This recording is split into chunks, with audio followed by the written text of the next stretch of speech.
Bonjour mes chers, comment allez-vous? Ça va bien, je l'espère. La séance d'aujourd'hui sera consacrée à la correction des exercices proposés, quel que soit dans le manuel ou bien dans le cahier d'activité. À propos du texte de lecture, tu t'es disputé avec ton copain ou ta copine. J'ai déjà fait une simple lecture, je vais vous laisser son lien dans la description, mais si vous cherchez la correction pour vérifier ce que vous avez répondu est juste ou bien non, vous êtes dans le bon endroit. Mais il n'y a pas de mal si je vous rafraîchis la mémoire en lisant une seule fois avant d'entamer les questions de compréhension. Tu t'es disputé avec ton copain ou ta copine? Les disputes font partie de l'amitié, parfois utiles, parfois difficiles à surmonter. Les raisons d'une dispute sont nombreuses. Tu t'es moqué de l'autre, il ou elle s'est moqué de toi. Vous avez eu des gestes agressifs. L'un des deux est jaloux. On n'a pas tenu sa parole. Vous en avez un peu assez d'être toujours ensemble. Il peut également y avoir des motifs moins graves comme un désaccord pour un jeu ou une invitation. Si cette dispute montrait tout simplement que votre amitié change, soudain, vous n'avez plus les mêmes envies, ni les mêmes goûts. Alors, vous vous énervez et pour un détail, c'est la dispute. Dans ce cas, il vaut peut-être mieux s'éloigner un temps, trouver d'autres copains et copines. Comment savoir si cette dispute n'est pas bien grave? Demande-toi si ce copain ou cette copine te manque et si c'est le cas, il faut espérer que ce sera réciproque.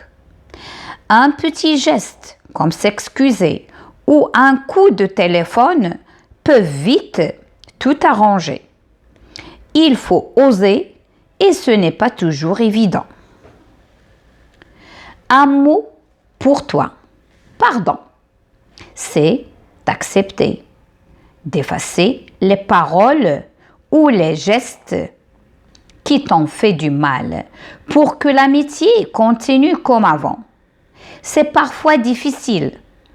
C'est surtout plus facile quand c'est l'autre qui demande pardon. N'oublie pas, réfléchis bien à ce qui a provoqué la dispute. Un mot, une insulte, un geste. Chacun de vous y est sans doute pour quelque chose. Il n'y a pas forcément de gentil ou de méchant dans une dispute. Petite astuce, réécris les phrases de la dispute sur une feuille ou sur ton ordinateur et observe l'effet que cela te fait. Si ça te fait rire, c'est gagné. Pour t'aider, eh oui, l'amitié c'est fragile. Cherche en toi tes plus belles qualités. Calme, générosité, confiance en toi, franchise, gentillesse, douceur, intelligence. Ensuite, après une dispute, utilise-les pour accepter les excuses ou en faire toi-même. Isabelle Delpuech et Robert Barberini. L'amitié, c'est trop bien. Édition Zetel 2017. Alors maintenant, pour les questions de compréhension, la page suivante, 32. De quoi parle le texte? Alors, le texte parle des disputes entre amis. Le texte parle des disputes entre amis. La deuxième question, qu'est-ce qu'une dispute? Une dispute quand on a des goûts, des envies ou des avis différents et qu'on s'énerve pour un détail qui est banal. Alors, cette question, elle est là. Alors, je vais vous le montrer. La voici. Alors, qu'est-ce que ça veut dire une dispute? Lorsqu'on n'a pas les mêmes envies, ni les mêmes goûts, on s'énerve pour un détail. Alors, c'est ça la dispute. La question suivante. Quelles peuvent être les raisons d'une dispute? Alors, les raisons, il peut y avoir plusieurs. Dans le texte, ils ont parlé de la moquerie, etc. Les raisons d'une dispute peuvent être nombreuses, comme se moquer des autres, être agressive, un désaccord sur un jeu, une invitation et pas mal d'autres. Alors, je vais vous montrer où se trouvent ces réponses.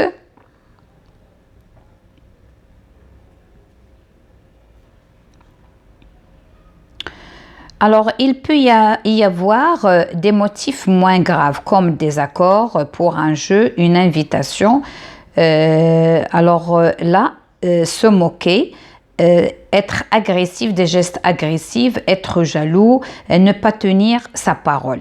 Donc, vous pouvez les écrire tous ou bien choisissez et écrivez. Ça dépend de la place que vous avez sur votre cahier ou bien sur votre livre. Alors, je passe à la question numéro 4. Comment se manifeste une dispute? Alors, comment elle se manifeste? On s'énerve. Ça y est, c'est tout. Donc, on s'énerve ou on se bat? La question numéro 5. Une dispute est-elle forcément très grave? Pas toujours, hein? Pas toujours. Pas toujours, ou bien on va dire non. Si la personne nous manque, ici, c'est réciproque. Alors là, donc, on va essayer de se réconcilier. La question numéro 6, que peux-tu faire pour arranger les choses après une dispute? Qu'est-ce qu'on va faire? On va s'excuser ou bien on va faire passer un coup de téléphone. Alors, pour s'arranger, on peut s'excuser ou passer un coup de téléphone. Et comme je vous dis, les réponses sont toutes. Alors, comme s'excuser, un coup de téléphone, d'accord? Il peut parfois arranger les choses, d'accord? Alors, par la suite, on va passer à la question numéro 7. Quelle astuce est donnée ici pour prendre du recul après une dispute? Alors, qu'est-ce qu'il a dit? On peut s'éloigner un petit peu et on doit chercher d'autres copains ou copines. Il suffit de s'éloigner un peu et essayer de trouver d'autres copains ou copines. La même chose, elle est dans le texte. Voilà. Alors, il vaut peut-être mieux s'éloigner un temps, trouver d'autres copains et copines. La dernière question. Pourquoi est-il important de réfléchir à ses qualités ou aux qualités de l'autre pour bien vivre ensemble sans disputer? Alors là, pourquoi c'est très important de faire attention? Tout simplement parce que l'amitié, elle est très fragile. Hein? Et là aussi, elle est dans le texte. Je vais vous le montrer. La voici. Et oui, l'amitié, c'est très fragile. Alors maintenant, on va passer aux questions qui se trouvent dans le cahier d'activité, page 14.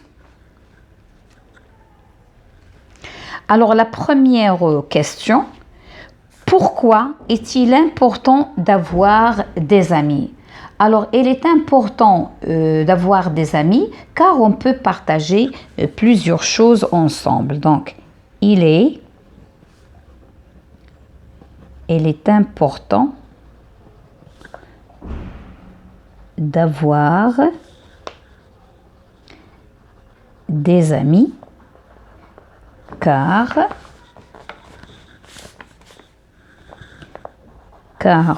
on peut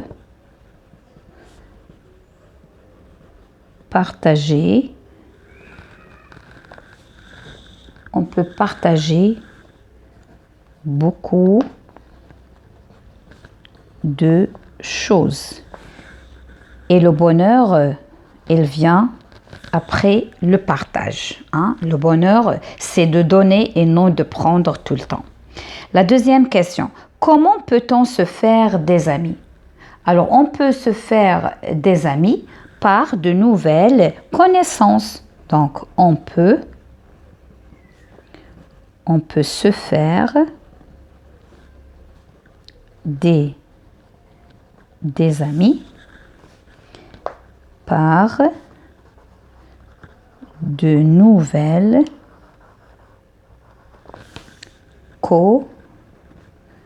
connaissances. Soit dans l'école, soit dans le quartier, soit dans la bibliothèque, etc., dans de différents lieux. Qu'aimes-tu faire avec tes amis? Alors là, comme vous voyez, j'ai écrit, c'est personnel parce que chacun, qu'est-ce qu'il doit écrire? Alors, il y en a ceux qui aiment jouer le football, il y en a ceux qui peuvent jouer ensemble, il y en a ceux qui se partagent des invitations, je ne sais pas, ça c'est personnel, hein, d'accord? Chacun, qu'est-ce qu'il aime faire avec son ami, soit de se raconter des choses, des blagues, s'amuser, n'importe. La quatrième question, que peux-tu faire si tu te sens seul? Alors, si tu te sens seul, tu peux aller chercher un adulte ou bien quelqu'un à qui tu en as confiance. Alors si on se sent seul, soit féminin, soit masculin, on peut, alors soit on dit on peut consulter ou bien on peut aller voir un adulte, mais ce n'est pas n'importe qui, hein? Un adulte à qui on a confiance. C'est-à-dire un oncle, un papa, une tante, grande sœur, grand frère, à qui on a confiance en lui. À qui on a confiance en lui et d'en parler. La cinquième question, explique ce que veut dire l'expression avoir confiance en soi. Alors, avoir confiance en soi, c'est tout simplement, c'est d'être soi-même et d'être accepté par lui-même et d'être accepté par soi-même, par lui-même ou bien par soi-même. Alors là, vous avez enrichir son vocabulaire, lis les définitions et complète la grille de mots croisés. Alors ici, on a un adjectif de la famille amitié. Alors un, où est-il un? La voici. Alors amical. Alors on va écrire A-M-I-A. Amical. 2. Le contraire du mot qualité. Alors qualité, le contraire c'est défaut. D'accord? Alors pour les mots croisés, on ne s'intéresse pas aux accents. D'accord? 3. C'est le synonyme de camarade. Alors camarade, c'est copain ou bien ami. Mais puisqu'on a plusieurs lettres, on va mettre copain. 4. Lorsqu'on croit en soi, on dit qu'on a en soi. Qu'est-ce qu'on a? On a confiance. On a confiance. On a confiance en soi-même. Après, on a la cinquième, nom de la même famille que l'adjectif seul. Alors seul, le nom de la même famille, c'est la solitude. Solitude, c'est d'être seul. D'accord? Alors, je vais passer à la page 15. Il y a une bande dessinée ici. On va essayer de la lire. Lis cette bande dessinée et réponds aux questions. Max arrive en vacances dans un village où il ne connaît personne. Il se rend à la plage avec ses parents, mais il se sent de plus en plus seul. N'y va pas, Max. Ils doivent te trouver nul. Ils ne veulent pas de toi. Alors regardez ici, Max, il se parle lui-même, mais c'est comme s'il a un démon dans le côté, son épaule gauche, qui lui dit « Ne va pas chez les autres, ils ne veulent pas de toi ». Mais en même temps, chaque personne, elle a le mauvais côté et il a le bon côté. Ça, c'est un démon. Et là, il a son ange dans le côté droit. Alors, qu'est-ce qu'elle lui dit, celui-là? Alors ça, c'est surréalité, c'est pas surnaturel. Ce sont des êtres surnaturels qui n'existent pas en vrai. Hein. Mais si, vas-y, tu te fais des idées. Elles pensent à autre chose et ne te connaissent pas. Alors là, c'est son côté droit qui lui dit, allez, vas-y, fonce, va jouer avec les autres. Ce que tu as dans la tête, elle est différente de ce qu'ils ont dans leur tête. Max, fais un château. Regarde le garçon à côté. Il y arrive bien. Alors, c'est la maman qui a parlé ici avec Max de fabriquer ou bien de construire un château. Mais qu'est-ce qu'il lui a dit, Max? Moi, ça m'embête. Je n'ai pas 5 ans. C'est-à-dire, elle se sent un peu grand, hein, lui. Alors, la maman, elle répète ou bien elle ajoute, tu devrais proposer à ce garçon de jouer avec lui.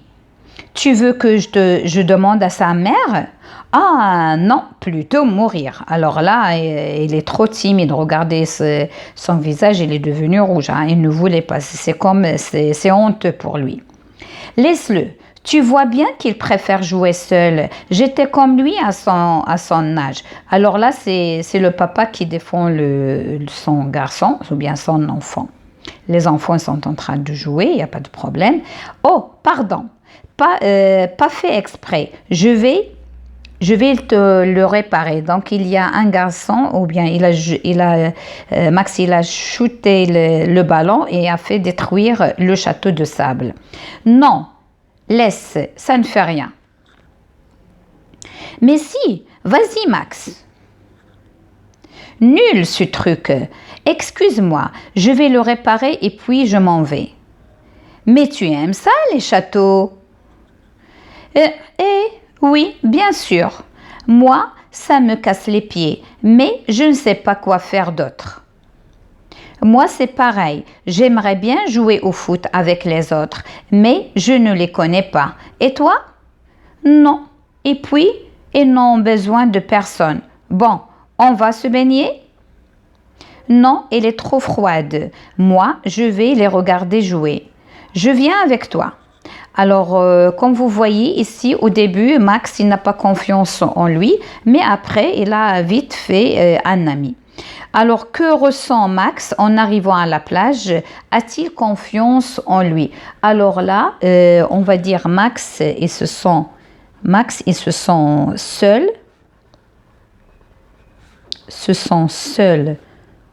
à la plage, ou bien en arrivant à la plage.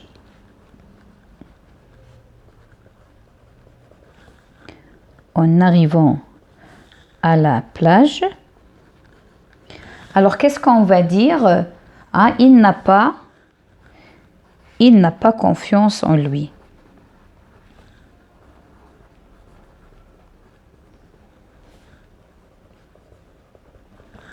La deuxième question. Comment s'y prendre-t-il pour se faire un copain? Alors, qu'est-ce qu'elle a fait? Elle a rendu le ballon qui a détruit le château au garçon. Alors, qu'est-ce qu'il a fait? Premièrement, il a rendu le ballon. Alors, il rend le ballon aux enfants.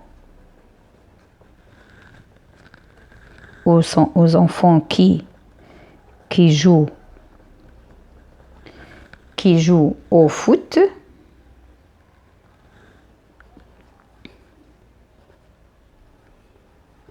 Et qu'est-ce qu'il a fait d'autre? Alors, mais il casse le château, un château de sable. Mais il casse le château, mais est-ce qu'il a laissé le château de sable d'un garçon et le sable on va dire d'un autre garçon. Et qu'est-ce qu'il a fait? Il lui a aidé à le reconstruire. Un autre garçon qui l'aide, ou bien un autre garçon qui le construisait,